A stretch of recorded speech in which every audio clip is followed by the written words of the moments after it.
Sebanyak 663 pejabat fungsional di lingkungan Pemkab Bogor Senin pagi dilantik Bupati Bogor Ade Yasin di Gedung Setda Kabupaten Bogor. Ke-663 pejabat fungsional terdiri dari 222 kepala sekolah, 101 kepala puskesmas, 340 pejabat fungsional, 254 tenaga kesehatan, 41 tenaga pendidik, dan 45 tenaga teknis.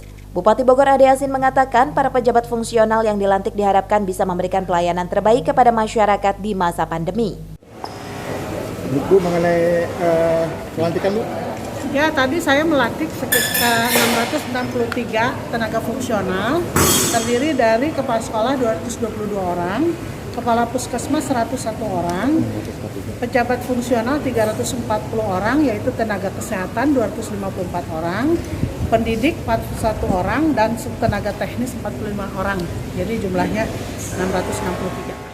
Pandemi COVID-19 merupakan masa yang penuh tantangan bagi sektor kesehatan dan sektor pendidikan di Kabupaten Bogor. Namun di masa pandemi COVID-19, keberadaan puskesmas menjadi garda terdepan bagi masyarakat dalam menghadapi wabah COVID-19.